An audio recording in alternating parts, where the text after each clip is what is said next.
everyone, and welcome back to Film Foundations, the collaborative show between Weirding Way Media and Someone's Favorite Productions. I am one of your co-hosts, Ryan Verrill from the Disc Connected. And I'm one of the other hosts, or the other host. There is no what. I guess there is someone else here, but technically only for this episode. Not saying we're not going to invite you back or anything, but let's not jump to conclusions. Yeah, right. We'll see how this goes. And I am Chris Dashu of the Culture Cast and Weirding Way Media, where this show is hosted currently. My agent said I was only contractually obligated for one episode. As usual on this show, we ask and answer 4 questions about a given topic that is surrounding either an actor, director, or franchise, or like today's discussion on a microgenre. And our job is to entice you to broaden your horizons on film, to encourage you to travel down film tangents and side roads that you may have never traveled down otherwise, and perhaps you could spend up to 499 days of a certain summer there. Today, our guest is one of my very close friends, a comedian and writer of the infamous film Clickbait, on sale in a vintage stock in Overland Park, Kansas, currently, right now. No, someone bought it. That's what I've heard. Yes, my dear friend, Mr. Jeremy Long. Jeremy, thank you so much for being here. Oof, my ass is sore from all that kissing. Thank you for those kind words, Ron. Well, if your ass is sore from that, just wait until the end of this episode. It's going to be a good one. Yeah, your subgenre is going to be done getting reamed, is what we're saying. Clickbait is infamous for having more torrent downloads than actual purchases. That's what it's infamous for.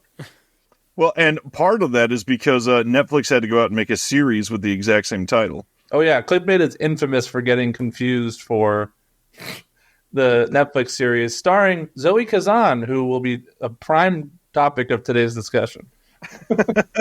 As we've alluded to it, our category tonight is the Manic Pixie Dream Girl. We're going to get to some discussion on that. But first of all, Jeremy, this has been a long time coming. Genuinely, thank you for doing this. Chris and I are stoked to have you here. You've watched more movies than most people I know in person. You've gotten more showings and autographs in the last couple of years than any human should ever be able to. And I'm just glad to share the space with you, as I always am. And I'm stoked to talk movies with you. Thank you. I'm always stoked to talk movies with anybody, much less somebody that I love so dearly. And Ryan. I was about to say, you get it. You already get it. You get it. I got the Riz, baby. Nope. I just got to dip my toes in any kind of project that Ryan is part of, apparently. So it was only a matter of time before I ended up on this show, too. But happy to be here. Yeah, I'm so glad that on your resume, I saw the words 2-time Shelf Shock Award presenter.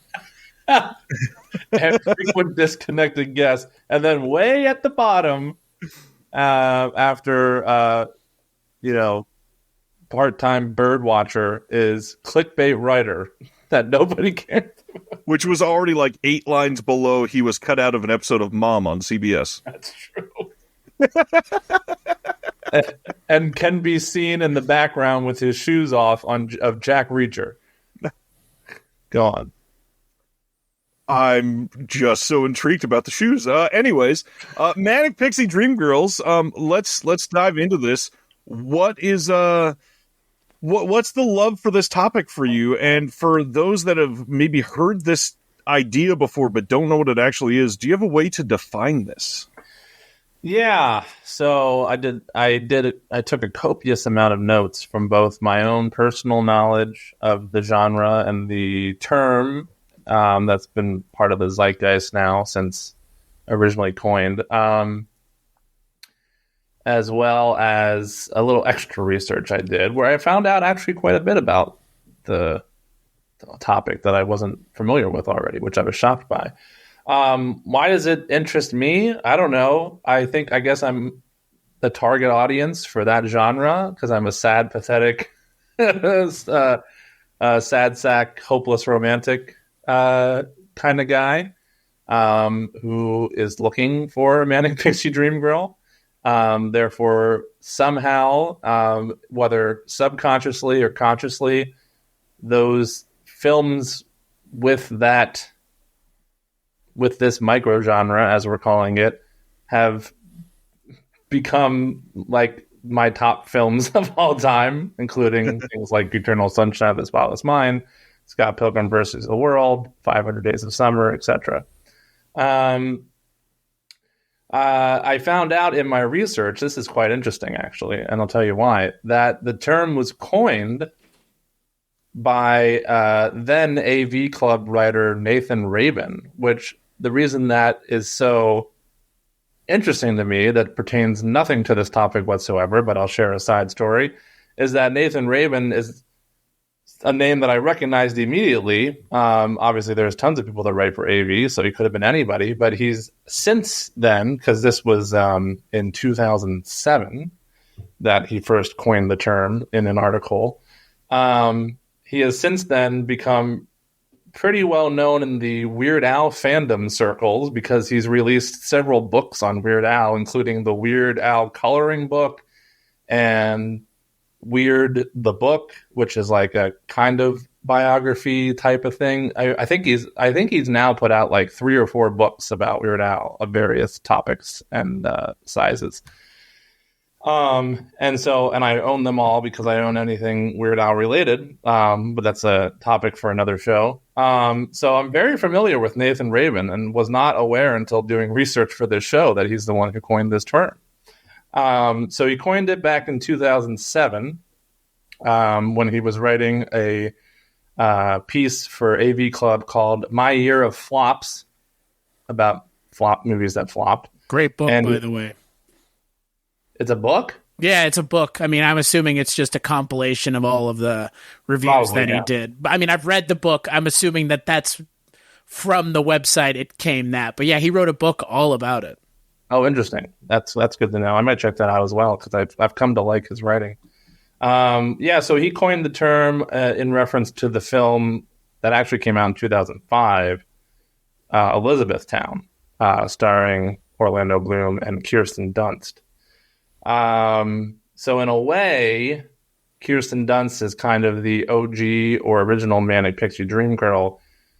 It depends on how you define the original, because obviously the concept of the Manic Pixie Dream Girl dates back long before Elizabethtown in 2005, but that is the film and the character that coined the term that then catapulted it into pop culture and the lingo that we use to this day. But yeah, so he describes it, which I wouldn't really be able to describe it any better than how he wrote it in the AV Club article. The Manic Pixie Dream Girl exists solely in the fevered imaginations of sensitive writer-directors to teach brooding, soulful young men to embrace life and its intimate mysteries and adventures. So essentially, they defined it with your life. Got it. Yes, correct. Essentially me.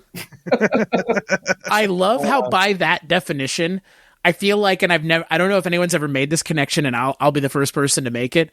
Manic Pixie Dream Girl, in a lot of ways, is the 21st century version of the magical Negro trope. See? He's only there. He's they're one-dimensional because it's not necessarily a man or a woman. They're there to prop up the lead, offer emotional support, and lead them down a transformative journey of self-discovery. If you describe that to someone and didn't say Manic Pixie Dream Girl, they might go, is that the magical Negro trope as well? So maybe less incendiary than the magical Negro trope, but I mean, Manic Pixie Dream Girl is also kind of derogatory in a way, right? A little bit? It can be. I don't know if the term itself, that's something that I am very interested in that we can get into later, has become, I don't know if the term itself necessarily is derogatory, but how it's been used over the course of the last 2 decades since it's originated has kind of made it derogatory. Yep. It's kind of like Mary Sue in a way. But I think Mary Sue is like directly and aggressively antagonistic in its phrasing. Manic Pixie Dream Girl, I would think for me, if Manic Pixie Dream Girl is problematic at all, it's dismissive more than anything else. it can just come off as like, oh, you're just a manic pixie dream girl. Well, that's exactly the reason it has become such kind of a controversial term, especially as of late with how, the Me Too movement and so many things going on, is because over the years it's become exactly that, Chris, dismissive. It's been very casually a term that's very casually thrown on female leads or just female actresses in general. To kind of almost essentially put them in a box, right? And the big question about that is, which again we can get into later, unless you want to talk about it now. But the big question is, what exactly is the difference between a manic pixie dream girl versus just a quirky female lead?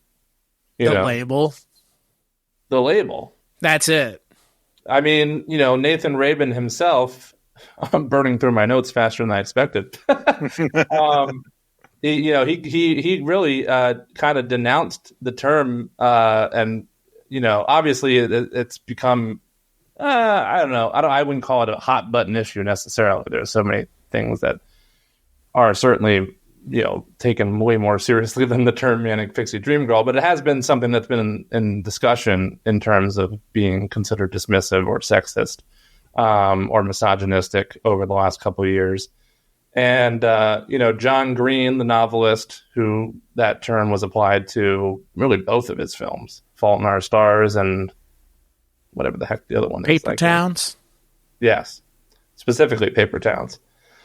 Him and Zoe Kazan, who we talked about earlier with her film Ruby Sparks, that term got applied very easily to those characters when they were not only not going for that, but actually trying to actively criticize that stereotype. So they've spoken out about it in interviews many times. And then shortly after that, Nathan Rabin himself in 2014, in an essay for Salon, actually denounced the term that he once coined himself merely less than a decade prior, saying that he regrets ever saying it, and that it wasn't his intention for it to become what it has become, and it was originally coined to fight sexism and has since been used to encourage sexism. But again, Pepe the Frog all over again. What it boils down to in my book is I don't think the term itself is bad. And that I don't think that's even being argued, although it might be by some people. It's how casually people have thrown it around. And yet, again, dismissive is a good term for it because, the term itself has no derogatory meaning to it, really. It's just to describe a certain type of character. It's when you use it to box in certain, not just female characters in film, but even females in general. People were calling Zooey Deschanel herself a Manic Pixie Dream Girl for many years, just based on her filmography and how she acted in interviews and things like that. And that's where it starts to get, very iffy and misogynistic. Yes. There's a lot to unbox there, Ryan. Where do you very, very trope filled. Like that's a good way to put it too. I mean, the way that the movies are made, and for some of them, like literally to like check off ideas under tropes, but then also somebody looks at somebody and they see a couple characteristics and they immediately put them in a box, and that's never cool, of course. Well, that's the thing, you see an outspoken female character or a quirky female character or a female character with colored hair, and then immediately it's Manic Pixie Dream Girl. And I think also the term, like if you break the term down into like the three separate phrases, like manic, okay, manic is not necessarily a positive term. I actually would go as far as to say the only time I've heard adults use the term manic is to describe a manic episode, which is bad. Yeah, which is not good. And then Pixie, okay, that has neither negative or positive.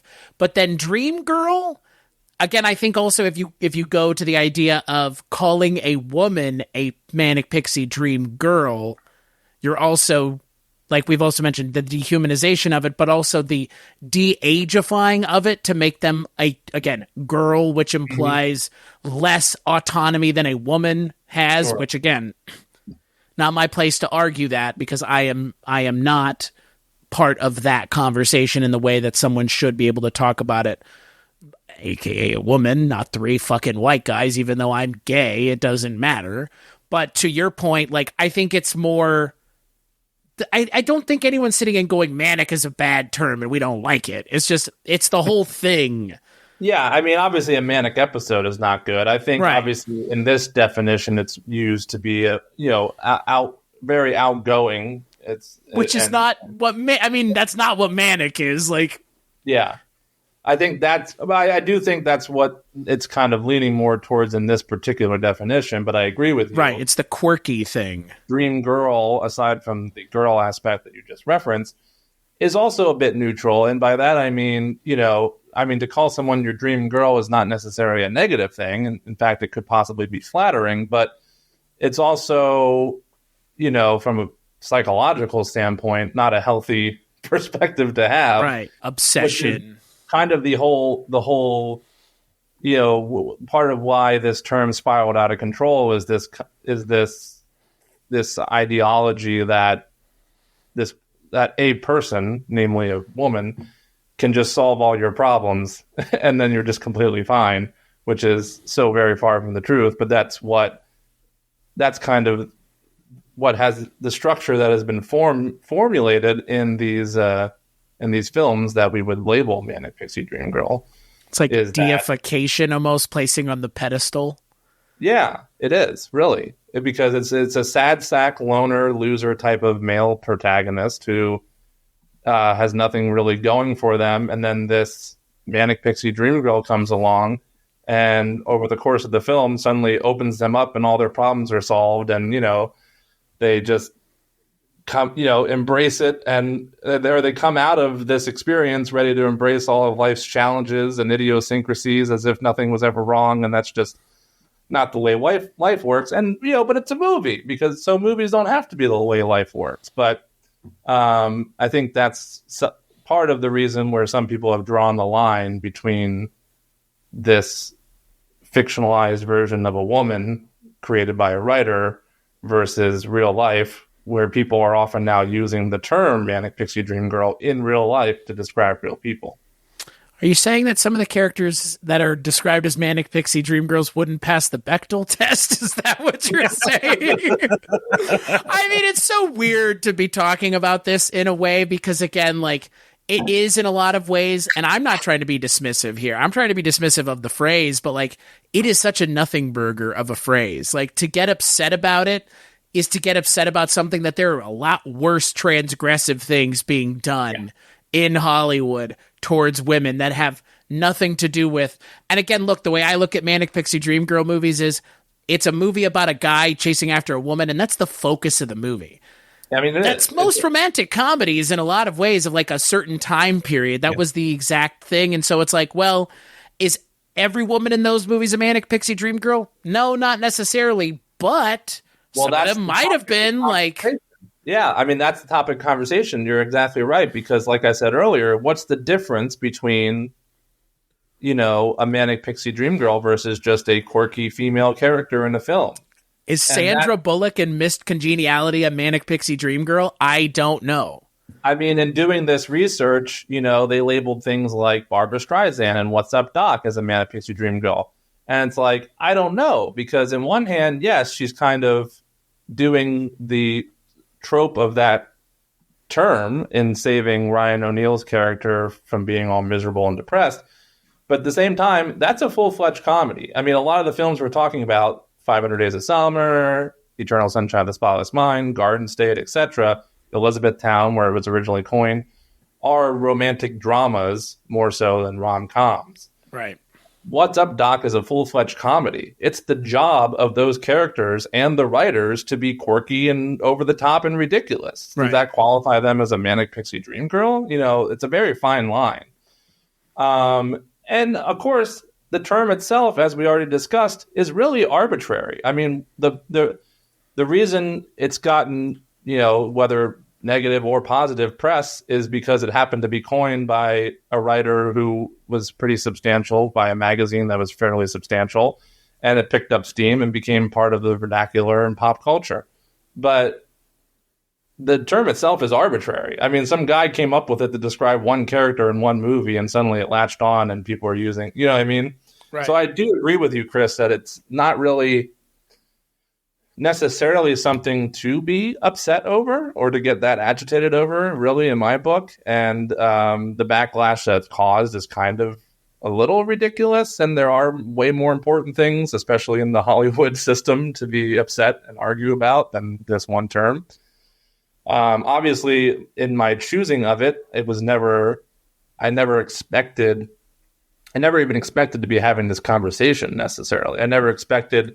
I wasn't even super duper familiar with the backlash until I dug into some research more. When Ryan asked me what topic out of those 4 possibilities I wanted to choose, my mind went to this just because I was familiar with the term and I knew that it tied in to a lot of my favorite films and would allow me to discuss a lot of films that I really enjoy personally.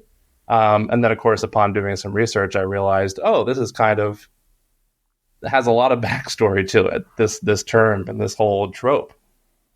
Right. Well, let's dive into those films themselves surrounding these tropes a little bit more finally, and we'll start with our first question. So, Jeremy, what do you consider the foundational title under the subgenre Manic Pixie Dream Girls? So this is like the one that everybody should watch first if you've never seen any of them. You know,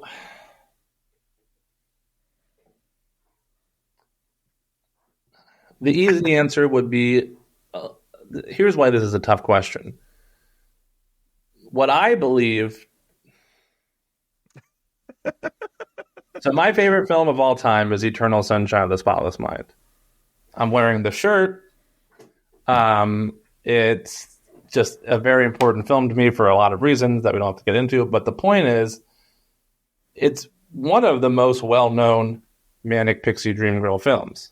I mean, look up any list, any video about the topic, and then boom, there it is. Kate Winslet, Clementine, colored hair, quirky, outgoing, saves Joel, but upon not even doing the research for this, that kind of cemented my own beliefs I already had, but also just because I'm such a passionate person about that film and a writer myself, I said, that's not really the case in this movie. In fact, if anything, Charlie Kaufman, the writer of Eternal Sunshine of the Spotless Mind, is trying to almost denounce that term and really critique it with the character of Clementine. I mean, she literally has a quote in the movie that says, "Too many guys think I'm a concept or that I'm going to complete them or make them feel more alive. I'm just a fucked up girl looking for my own peace of mind. Don't assign me yours."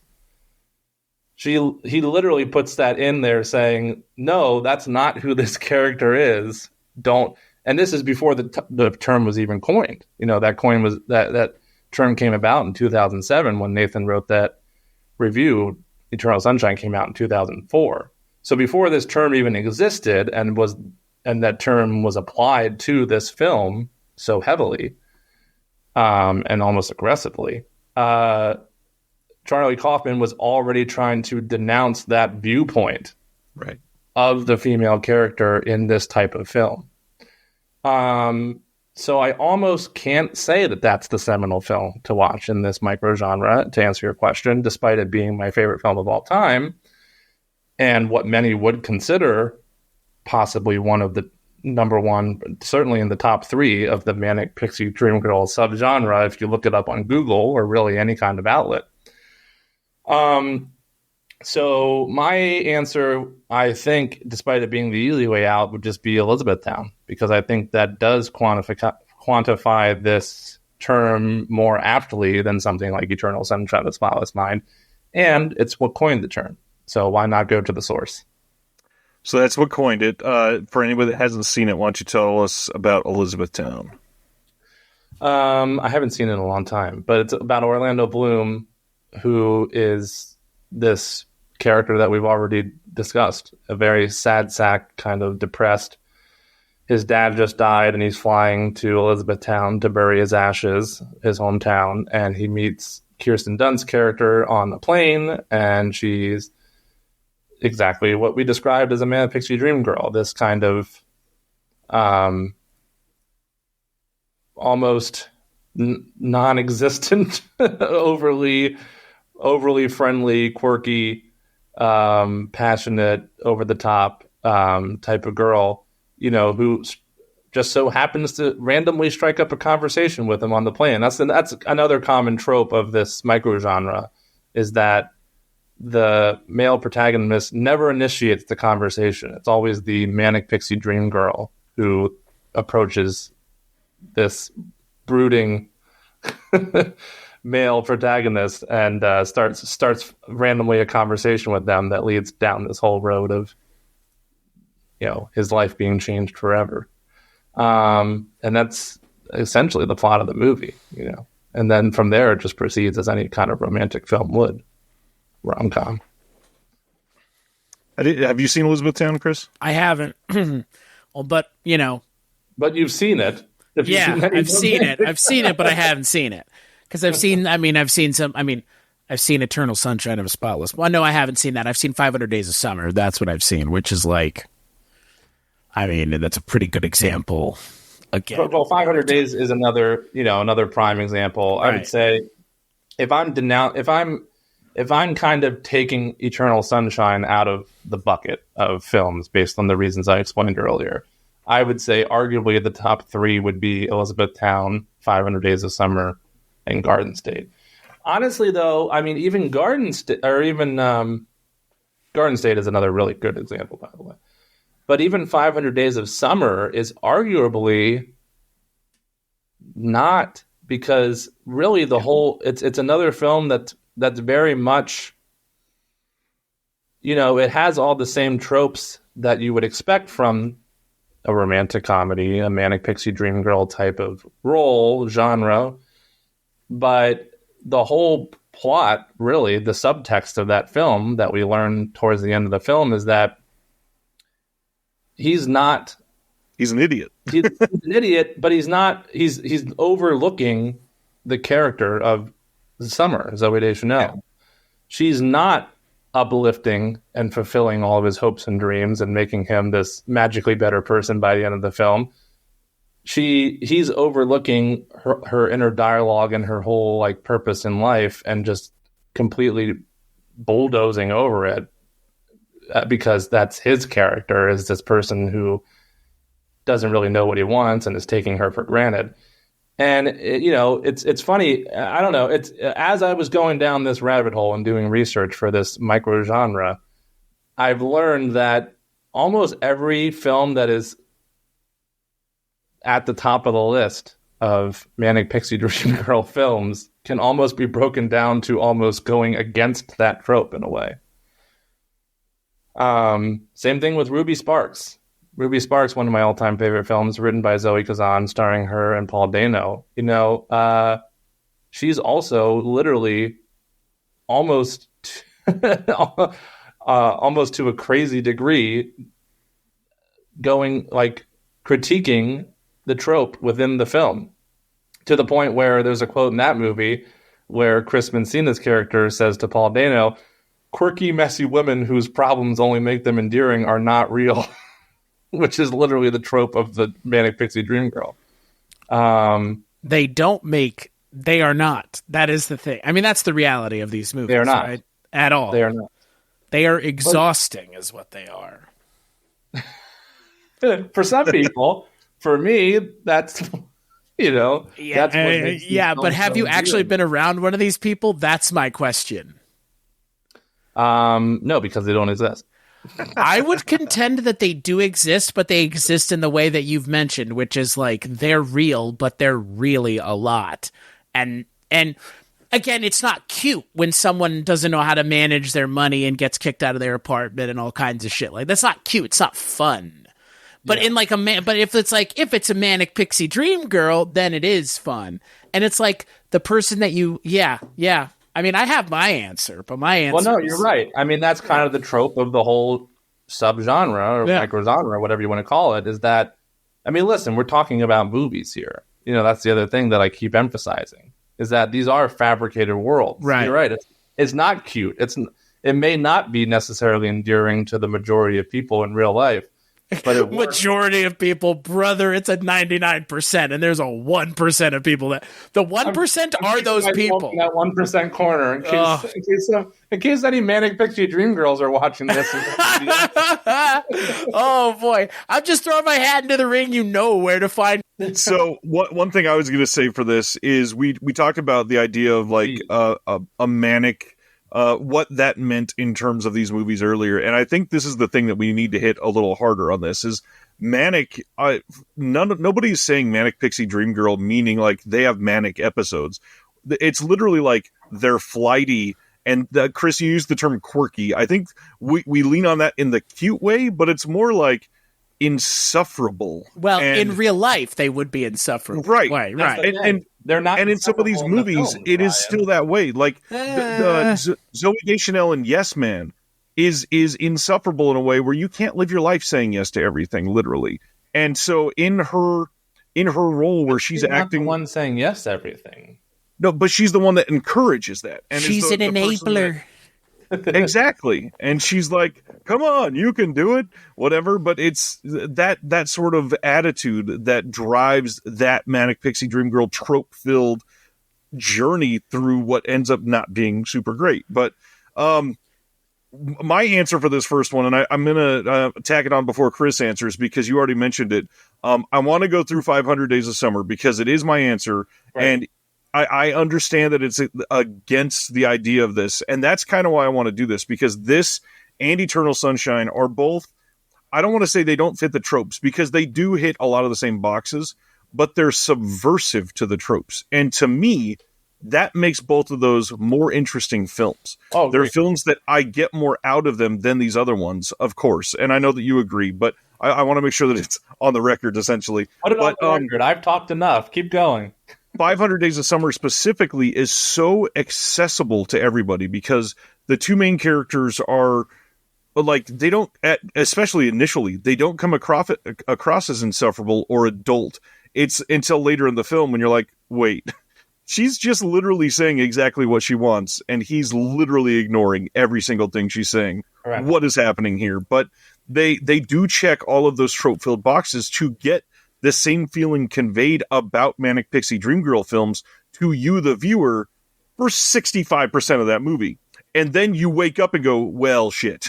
I like that you said they, by the way, because that's something I wanted to also emphasize. We touched on it. I mean, I at least touched on it when I was kind of describing what that microgenre holds. But it's really, we can't put all the weight, despite it being in the title of the thing, on the girl, the female. I mean, the trope only works and this title only applies when the male protagonist also checks the boxes that make it kind of a Manic Pixie Dream Girl film or microgenre.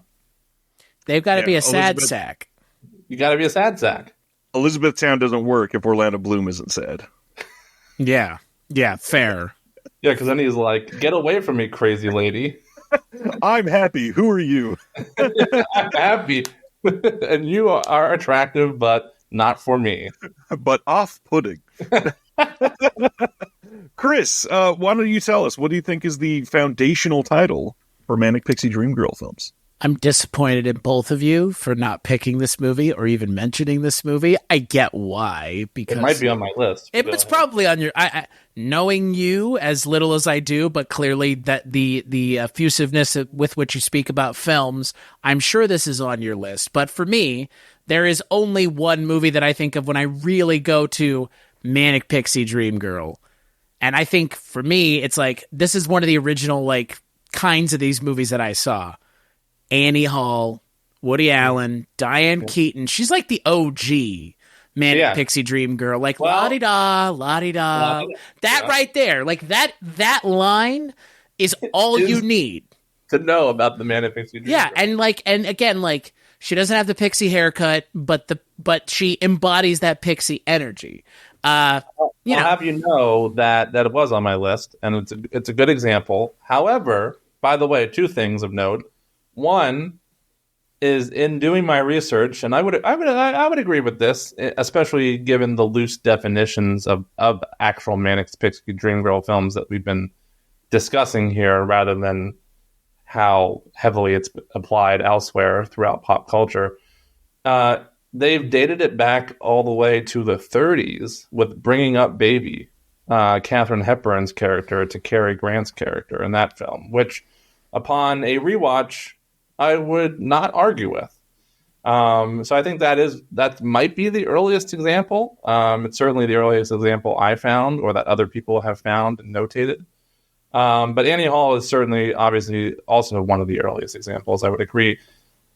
And, what's interesting about that, because I was going to bring this up later, Chris, so I'm very glad you brought it up, is that Woody Allen has gone on record saying that character is actually based almost to 100% with very little flexibility on Diane Keaton as a person. Right. Because they have a very close relationship. So then that's where we really start bending the term Manic Pixie Dream Girl. Because is it a Manic Pixie Dream Girl? Is that a trope when it seems like it applies to a character in a film that's actually based off of a real person? It goes back to what I've already said 2 times at least and earlier in this show. What is the difference between a Manic Pixie Dream Girl versus just a outgoing, quirky female character or even human person? And, that goes back to what we already exhausted, which is how loosely this term is thrown around, especially as of the last, decade or so. Well, and again, to your point from before, I think the real thing that we have realized is it's less really about her and more about the guy. Because the guy is the important part. He's got to be a sad sack, unable to regulate his own emotions, has no autonomy of his own over his own life, and he gives it all to her to make it, make better after the undoubted meet cute that they have. And it's like, at the end of the day, like, the Manic Pixie Dream Girl is just wish fulfillment for the guy who's writing the script. Because like we've mentioned, that person in real life would need your help. Take it from experience. They do. Do you know what I mean? Like, I agree with you. Yeah, that's the thing. It's like Manic Pixie Dream Girl for me is something that, like, the more I thought about it, I was like, oh, I knew someone like this. And, like, I'm still dealing with things about them having been part of my life that it's like, it was not fun. It was exhausting. And to be exhausting, like you've mentioned, Ryan, is the idea of, like, in real life, if someone was this quirky, you'd smack them. You'd be like, you can't keep this up. Like, this is a gag, right? Like, you're telling me you're like this all the time. There's no off button here. Like, give me a break, right? Like, that's what you want from that character is every time they're on screen, it's, it's like, man, if someone was like that in real life, you'd just be like, I gotta go do anything else for like an hour and then I'll come spend time with you. By the way, I do want to mention Manic Pixie Dream Boy is a thing, sort of. It has popped up in the pop culture vernacular over the last couple of years. I'll throw my hat into the ring for the movie I think represents that I can think of off the top of my head. Michael Cera, anytime he's in things for the most part. You did exactly what people did to Zoe Deschanel. Yeah. Michael Cera and Pixie Dream Boy. But that's the thing, like, I think of him in Juno and I'm like, Manic Pixie Dream Boy, like, he's cute and he's weird and they had unprotected sex and they're having a baby and he doesn't know what to do and she's going to help him. I guess he helps her is so Manic Pixie Dream Boy. It's kind of a thing. Her. Well, yeah, that's the reverse of the Manic Pixie Dream Girl. Diablo Cody's just, she did a good job. I mean, she did a good job with that movie. I'll give her that because, like, in a lot of ways, that movie takes the trope and kind of puts it on its head. Yeah, which I mean, it's since you said that, I'll go back to what we talked about earlier. First of all, you are correct in tying it all back to the writer. I mean, that's literally included in the definition that Nathan Rabin wrote about when he coined it. He says, it exists solely in the fevered imaginations of sensitive writer-directors to teach brooding, soulful young men to embrace life and its infinite mysteries and adventures. So even when he coined the term, he's not applying it to women in general. He's applying it to these lonely, sad sack writers that fabricate this, I mean, obviously, in some ways you could argue that it's their job to create good entertainment because look at how beloved these movies are as romantic comedies. But agreed. But yeah, I mean, it's the writer's job to fabricate this Manic Pixie Dream Girl, as it's been coined. Unless you're somebody like Charlie Kaufman or Zoe Deschanel or whomever who's actually trying to have a dialogue about exactly that and critique it within the film itself. But yeah, I mean, I would argue that that's why I relate to it so much, because I am a sat sack writer. Well, then let's go to the next level and discover a deep cut in this subject, one that might turn people off if they watch this as their first foray into the genre. So, Jeremy, what is your pick for a decent deep cut? What I will say is that if we are allowed to repeat something I've said earlier, I would say Ruby Sparks is a very, despite it popping up in many Manic Pixie Dream Girl lists, if you were to Google that and do your own research, I think is a very highly underseen film. That I don't know if I would say that it would necessarily maybe turn you off of the genre if you started with that one, since that's something you specifically mentioned, Ryan. But I will say that that's a deeper cut and a lesser known film that would be classified in this microgenre. Well, I will say, other than when you mentioned it earlier, I resemble this remark, because this is the most I've ever heard anybody discuss Ruby Sparks at all. Yeah. So I don't know anything about this one. Can you I'm assuming it's all the same tropes, but anything special about this movie that people should know about? Well, it's all the same tropes to a point. And once again, it's one of those films kind of like Eternal Sunshine of the Spotless Mind, where Zoe Kazan is almost using the film to actively critique the trope and point out its flaws and so on and so forth.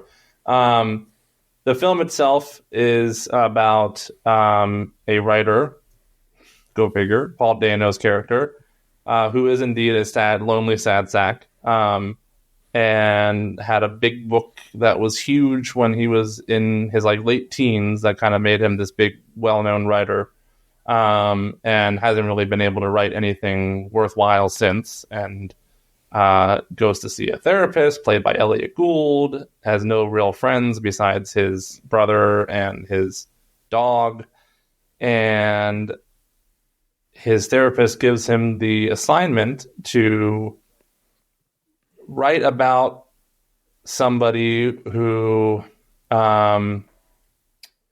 he's embarrassed by his dog, who pees like a girl dog even though it's a boy, and is slobbery, whatever. So his therapist gives him the assignment to write about somebody who sees his dog Scotty and likes him for who he is and doesn't judge him for being weird or being slobbery and a mess.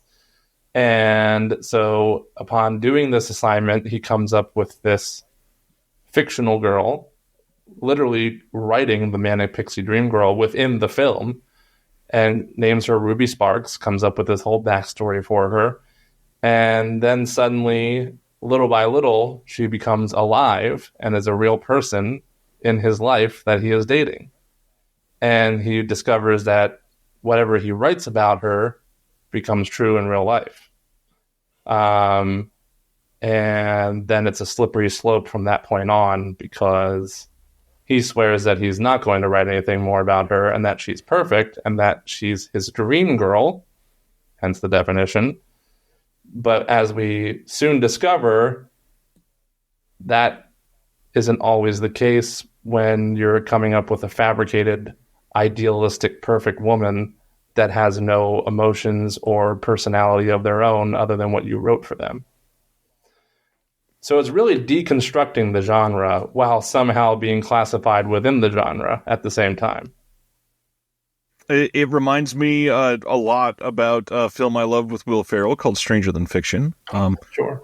But yeah, it sounds interesting. And I think that's what's great about a lot of these, is that they're literally there to subvert the genre, which I'm going to actually probably hit really hard for question 3 when we get there. But I want to throw out one for this one that we haven't mentioned yet for my deep cut. And I'm usually not a Tom Cruise guy, but I actually really like Vanilla Sky. And I think Penelope Cruz falls squarely into this one. Very good one that that we didn't mention yet. But yeah, that's a very apt. Because of the Tom Cruise of it, I can see why it would be off-putting for some people. And the story It's itself, only the Tom Cruise of it that's off-putting about Vanilla Sky, I promise. no, there's quite a bit. I understand the movie itself is a lot for some people, but I will say I really like the way Cameron Crowe approached this movie, and I tend to like Cameron Crowe stuff a lot. Like if you look up this subgenre of sorts, a lot of people refer to Almost Famous. I don't really think of that as a Manic Pixie Dream Girl movie, but it is often the debate of this topic. Yes, is it? Isn't it? It's very interesting because Cameron Crowe is one of those writers where just about anything he's made can arguably, well, not just about anything. I would argue Jerry Maguire is nowhere close to a Manic Pixie Dream Girl film, but any romantic film he has almost falls into this genre. I mean, Elizabethtown coined the term. You're bringing up Vanilla Sky, which is a very apt depiction, and yeah, Almost Famous is very much on the fence, and part of a debate is it not a Manic Pixie Dream Girl film? Chris, any deep cuts you want to throw out there? I got 3 that nobody has mentioned. Not a single mention from any of y'all. So here's one that I'll throw out. This is a holiday Manic Pixie Dream Girl movie. That would be Elf, starring Zoe Deschanel. Haha. Agreed. Yeah, see, that's an easy layup. Yeah, she's the Michael Cera of the Manic Pixie. Another one that I find to be interesting that no one mentioned, again, I think it's a little bit more, it subverts it, and again, you never even see this person throughout the entire movie. Spike Jonze's Her. Yeah. It's a pretty good That's one. another one that's on the fence because, it's often the debate as to whether or not it falls into this genre because it has all the themes and elements of a Manic Pixie Dream Girl film without the physical girl existing.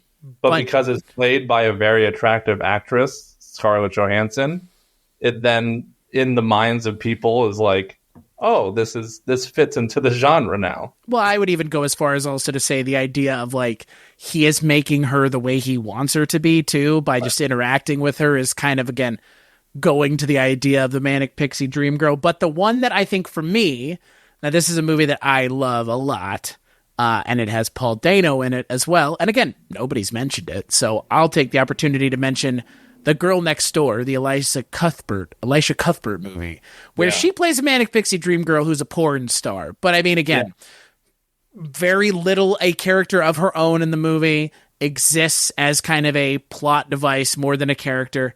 And who doesn't love the first time I saw Timothy Olyphant in anything? Holy shit. He's the best part of that movie on top of everything else. No, you're right. He's great in that movie. Yeah. I mean, that one is literally in the title, Girl Next Door. Which right. Could almost be interchangeable with Manic Pixie Dream Girl in some ways. But that for me is a big one because again, we haven't mentioned that one, and that's a movie that I love dearly. The Girl Next Door is the 3 legs of the tripod. You know, you were talking about Chris Messina earlier. His line at the end of the movie: "Aren't you a little young to be in film school?" Shut the fuck up. Next question is, one of the great retorts in cinema. So, The Girl Next Door is a good one, but Elf and Her, I think, are also like again straddle the line. Maybe. I forgot Chris Messina was also in Girl Next Door, which is so crazy. It's like they're 2 Manic Pixie Dream Girls microgenre films that have Paul and Chris together. Ruby Sparks and Girl Next Door. Is Just Friends a Manic Pixie Dream Girl movie with Amy Smart? I don't know. Or is that Ryan Reynolds being the Manic Pixie Dream boy? I don't even know if he's a Manic Pixie Dream boy. It's really kind of that one's a little more complicated than the very basic outline of depressed sad sack guy gets saved by quirky outgoing. I mean, that is Just Friends. You just described that movie though. That's what I mean. Like to your point, like the looseness with which you can drape this cloth over things is depending on how loose you want to get. You can see everything sticking out. Or this is, again, like, I don't know. I think the definition is so kind of vague. You can make almost everything, but nothing a Manic Pixie Dream Girl movie at the same time. I mean, it's hard to define, which almost fuels the argument of should it even be part of the vernacular anymore? Should we drop it? I mean, it's still being used to this day, and films that would fall into that category are still being made to this day. Right. But like, you know, can one man who happened to say this term that just happened to catch on, is that a justifiable reason for us to keep it up? When it is so loosely being thrown around and has such a almost vague definition. Yeah. Right. As we were discussing. Should we even be doing this episode? Should we even be here at the episode right here? What would you say it is we're doing here? Well, funny enough, that's kind of a perfect cue to go to our third question, which I feel like we could go in many, many different directions for this one. Third question is always, what is the biggest impact that our subject today has had on pop culture? And this doesn't necessarily need to be a movie, but it could be something like inspiring other filmmakers or having an effect on the zeitgeist in some certain ways. So, Jeremy, what do you think is the biggest impact the Manic Pixie Dream Girl film? I just want to say I like that how you introduced that question with the third question, as always. As always, it is as always every time. A jab to me who wasn't prepared. No, it was not. It was not a jab to you at all. You go look on every episode; he says the same thing. Okay, gotcha. But it was also a jab at you, just to further reinforce your paranoia. Thank you, 100%. Oh, always paranoid. Always. I'm literally showcasing to you why I fit into this sub micro genre so well and why it's such a part of my life. You know, you're right that we can go a couple different ways on this question. I'll choose two paths. The first path being which I won't touch on too much because I feel like we've exhausted it already, but because it answers the question, an impact that this subject has had on popular culture is exactly what we're talking about. How labeling things can be dangerous sometimes when thrown around too easily. And, you know, I guess kind of, especially in this day and age, 2024, you know, times are changing for the better in a lot of ways, especially in Hollywood. Thank goodness, finally. You had to kind of be a little more choosy with how you describe things or depict things, even in certain ways. That's one thing I'll say. Again, we've exhausted that topic quite a bit throughout the entire run of this episode. And this one's more important to me, I would say, and something that we haven't exactly touched on to a great extent yet, is a big impact that this subject has had on pop culture, or really culture as a whole, if you really dig into the meaning behind what this type of microgenre film conveys, is that your problems can't be solved by one person. There is no such thing necessarily. There are people kind of like Manic Pixie Dream Girls that you want to slap, as Chris put earlier, but there really is no Manic Pixie Dream Girl. I'd like to point out, I do not advocate violence against women. I'm only advocating for people having a cosmic slap in what's the word? Cosmic slap. Oh yeah, we all know someone who's like, you need the universe to just slap you out of it. Like, yeah. Right? Like, I mean, again, like, that's what these movies are trying to do. Like, these characters are that cosmic slap for the characters in the movie. But in reality, the Manic Pixie Dream Girls are the ones that also need a cosmic slap. That's the gag here. Is it not? Like, the Manic Pixie Dream Girl is just in someone else's story, someone who has driven someone else up a fucking wall. Like, the other person just happens to meet them, and now they're really enamored and taken by how quirky they are. They need each other, in a sense. Fair, yeah. At least in some of the films. But no, I mean, you know, I'm as somebody who is very self-aware of my own personality and faults and all the bells and whistles, and has, you know, been in many relationships and done lots of soul searching, and is a writer as well, and part of this world that fabricates these things. I've learned a very important lesson, is that you can't be entering in any kind of relationship with the desire of that person fixing you or completing you or becoming whole suddenly, which is kind of what the trope exists about, is that suddenly this person comes out a much better person and is all better by the end of the film because of this one person. And that just doesn't happen. That's not how life works. And these Manic Pixie Dream Girls don't actually exist. And so I would say if there's some kind of impact that can be taken from these types of films, this microgenre, and applied to, again, not even just pop culture, but culture as a whole, it's the lesson of, look, these are movies. They're meant to entertain. Don't let this, like I did in the past. I'm the prime example of this. It's just why I'm preaching it. Don't let this seep into your reality and your real life and believe that this is how life works and that this is what you need to fix your own problems and your own mental health. To quote the great Holden McNeil from Jay and Silent Bob Strike Back, fictional characters. Fictional characters. I think that's a good answer, though. I mean, I think there's a lot of people that, that let this almost be like, I mean, that age-old meme of the person leaving the movie theater and goes, oh, okay, what personality am I going to imprint on my life now after leaving this movie, or whatever the heck that, I don't remember the exact meme, but you know what I'm talking about, right?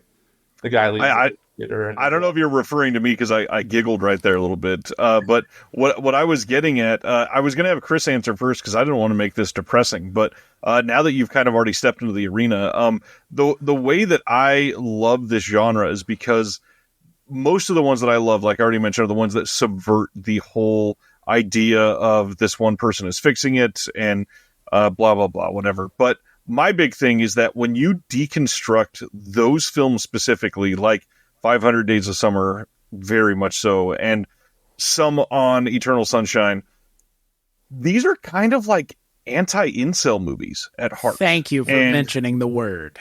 The way that we approach these can change a lot of things. The person leaving the theater that didn't get, hey, I'm the problem and I need to work on something. Mm-hmm. That is the fucking problem. And unfortunately, this genre as a whole has had positive and negative impacts on either side of this entire arena. I mean, the amount of, incel communities that have grown over the years. I'm not saying that they've grown because of this genre, but they've emboldened some of them, I guarantee. You're blaming Joseph Gordon-Levitt for incels now? Wow, Ryan. I'm just asking questions. There's so much that if you just watch these on the surface, you walk away thinking that you're perfect and you need that one person to come change your life. You deserve that one person. That's the word. The entitlement in these movies is palpable. And that's where a lot of this gets insufferable, like from Jump Street. And when you look at what somebody could glean from just the simple storylines and just listening to the words, you can make a lot of fucked up personalities from these movies. But when you actually dive in and take no, by the second act, he's the idiot. Yeah. And she is the one that's saying, listen to me, fucktard. I'm trying to explain. Slap. Exactly. It makes no sense what is going on when they're just turning their back and saying, I'm the one that is perfect here. And so at heart, I view these, the great ones to me are essentially anti-incel films. Great. Yeah, and what's funny, Ryan, is you were saying that, and I was thinking to myself, man, this shit sounds like incel fuel to me. I almost used the term earlier, but but that's the thing. I think with the rise of the incel culture, and again, I'm not going to cast aspersions, Reddit and 4chan. Sorry, that's part of it, but. With those kinds of things existing in the world the way that they do, now we do have to worry about. In my mind, Manic Pixie Dream Girls are kind of like porn in terms of casting unrealistic expectations for a certain group of people who need to have realistic expectations going into the thing that they're doing.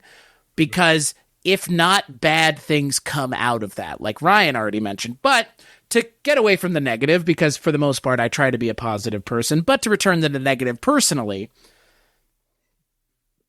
I don't think Manic Pixie Dream Girl movies helped me as a human being at all, because I fell into that camp of, well, someone can come fix me, and don't work that way. It has not only does it not work that way, it has never worked that way. And to think that you are going to somehow be that person is to fall into the fallacy that all of these movies ignore, for the most part, other than the ones that are subversive, which is, hey, fucko, you're the problem, like Ryan said. And like, the problem is the Manic Pixie Dream Girl character also is the problem.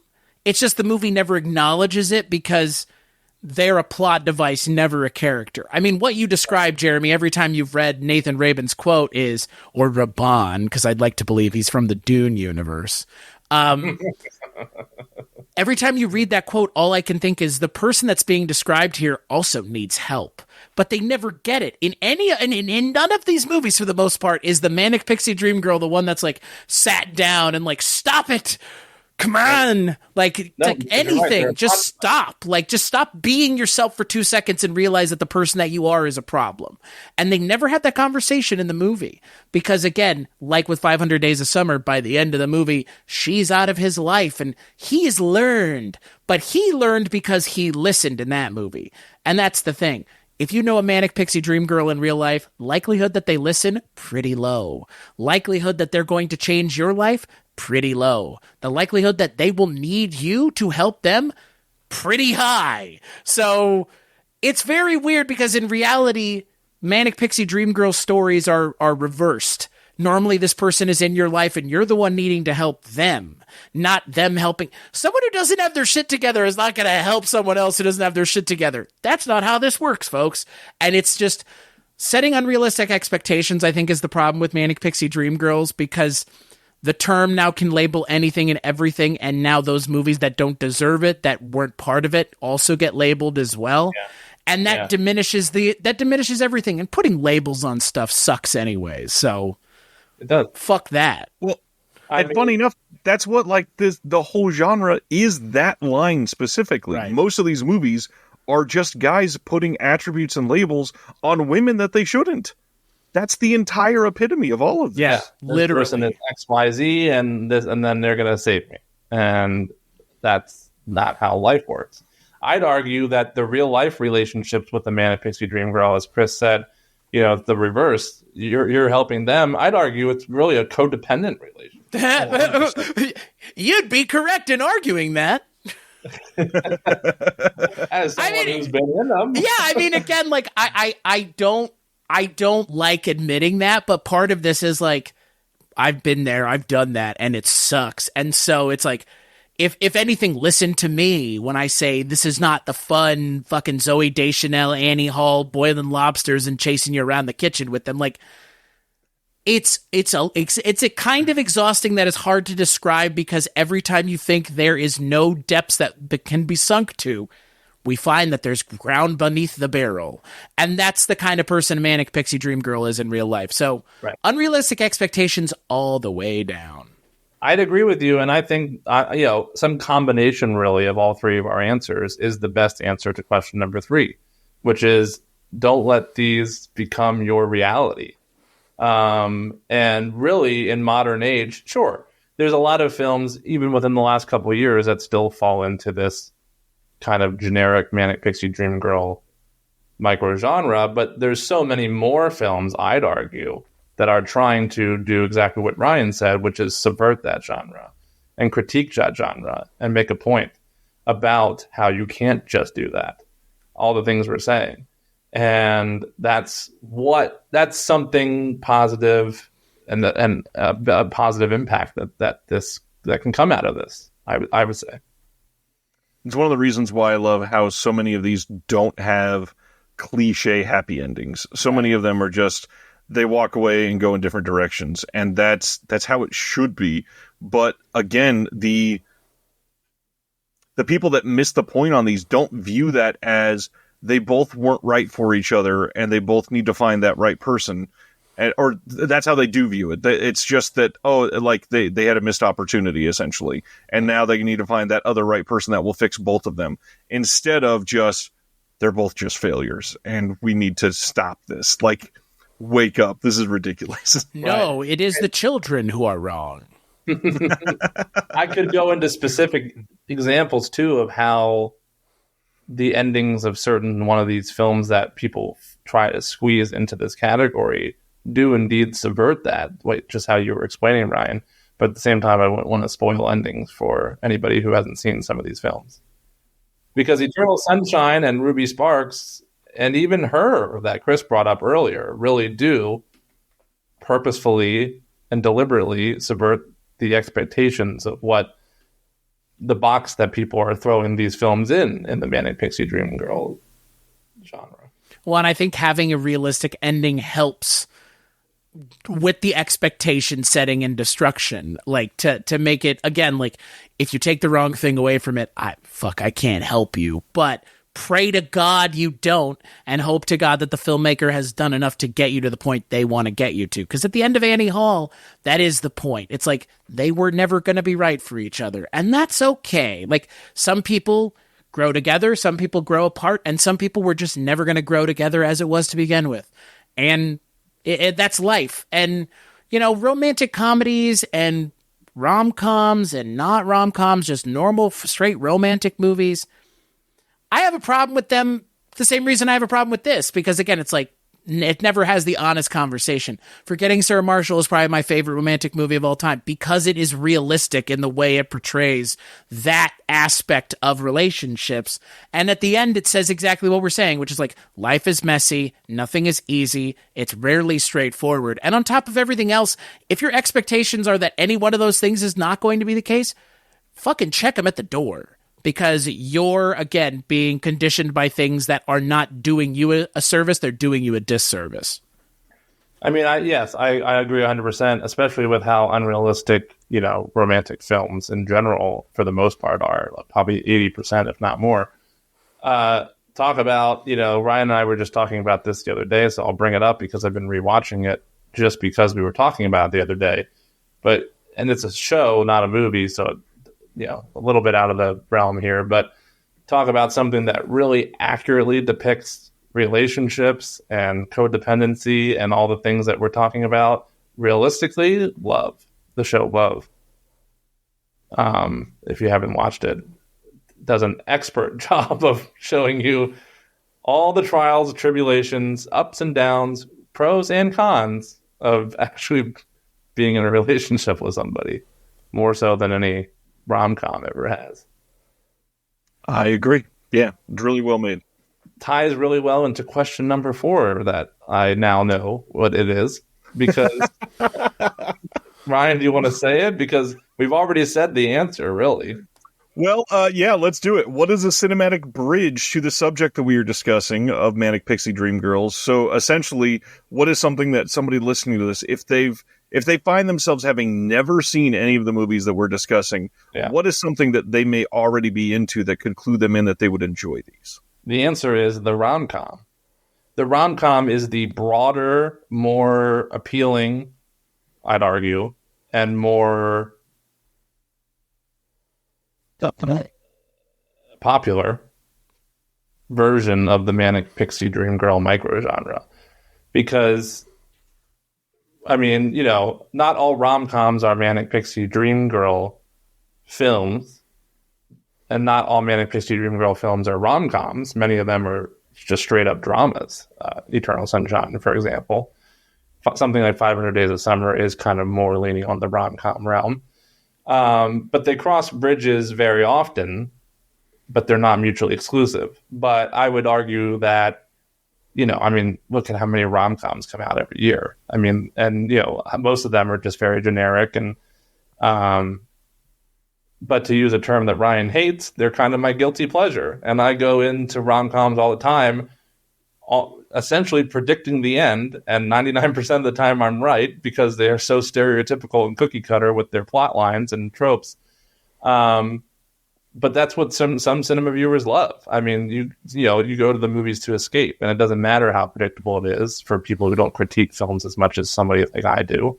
They just go because they want to have that little escape for an hour and a half to 2 hours and see something that makes them cry and get their emotions out. And so for that reason, rom-coms are, just very much more mass produced and much more popular, I would argue, in the world of cinema than this semi-specific microgenre. However, they are very interchangeable in a lot of ways and relatable, and therefore I would argue that would be the bridge, the most obvious answer of a bridge between, if you haven't seen any of these movies we're discussing, but you like rom-coms, then try out some of these films, because they're kind of like those, but a little less predictable and a little more subversive. I fully agree with you here. And I feel like there are so many of these that we could list as examples that the main difference between the two genres there are, for a Manic Pixie Dream Girl, you would describe the person, when we say manic, it's more like neglectful. And if you see somebody from a rom-com, you might use something like the word aloof. They're just like silly cute or clumsy, and not like, oops, I fell asleep at Michelle's house and forgot to pay my rent for 3 months. And a Manic Pixie Dream Girl, like, that's the kind of thing that we're talking about. They have a small screw up and somebody's life is ruined. Yeah. Yeah. Vast difference from, whoops, I slipped on a banana peel. Aren't I a klutz? And I fell in his arms. Oh, man. Yeah. What a meet cute. Chris, any thoughts? You got your jelly in my peanut butter. Yeah, I literally can't think of any other film or any other genre that would qualify as a bridge. I mean, you're not watching a horror movie and being like, what I think this really makes sense to ties in the Manic Pixie Dream Girl.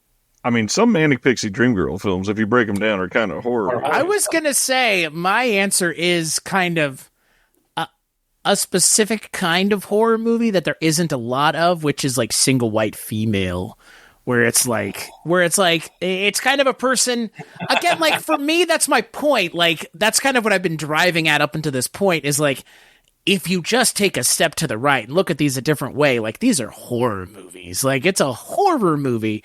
And so you say that, Jeremy, but I was actually going to say, like, a certain kind of horror movie, like a stalker horror movie, is probably, if you're into those, you might be like, oh, this is like that without the teeth, in a way. Like, what would happen if, say, in Single White Female, she wasn't trying to take her life? Like, and then you've essentially got like a Manic Pixie Dream Girl movie. Or, and again, I'll go back to it before, if for some reason you're a big fan of the magical Negro trope, which again, if that's a thing you're a fan of, you might be a fan of the Manic Pixie Dream Girl movies, because again, very similar character idea. And I don't know how many times I can get away with saying magical Negro trope, but that's the last time I'm saying it for the foreseeable future. Good thing you're also the editor. Color me convinced. Now I'm dying to do like a stalker horror episode of Film Foundations. Yeah. Ooh, that would be really fun. See what I mean, though? Like, it is. I call it. No one else can take that one. But that's my point. Like, if you look at them theologically as what they're trying to say, like, they're very similar in their like outlook on the people that they're having that conversation about. Just Manic Pixie Dream Girls, the cutesy side of it. Like, if she was actually manic, she'd be like stalking you maybe, and like trying to like, I mean, again, like a swim fan, like Fatal Attraction, like, like. Yeah. No, I agree. I won't be ignored, Dan. Like, okay. That's why I said color me convinced, not about the MNP.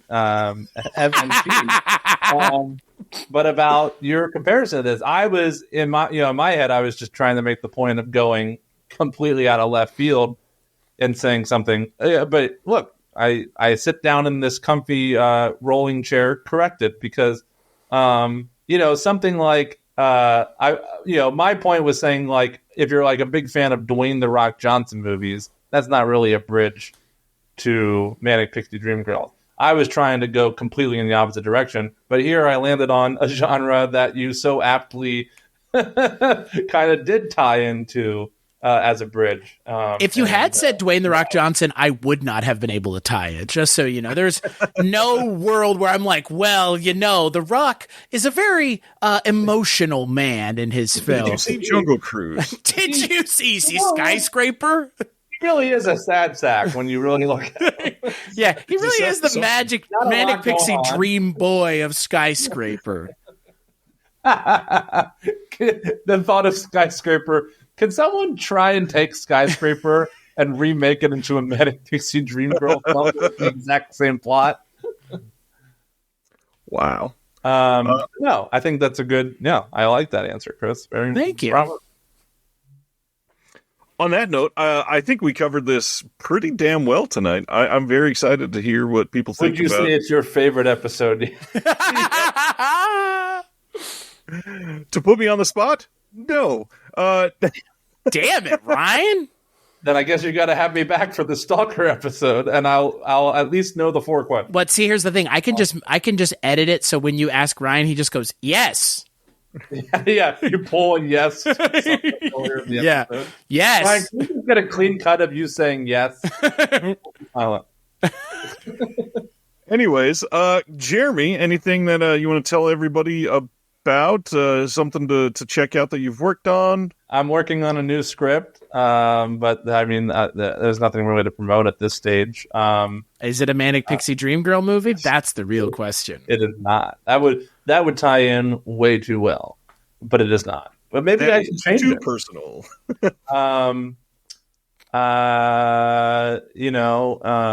Keep an eye on the old Instagram at Jeremy Long for upcoming show dates as I dive back into the world of stand-up comedy this year as my New Year's resolution after taking a long hiatus from the pandemic and the strikes and so on and so forth and all the other crazy stuff that's been happening over the last several years. Working on producing some television shows, as I also do. I guess I can say this. Yeah, I'll say this.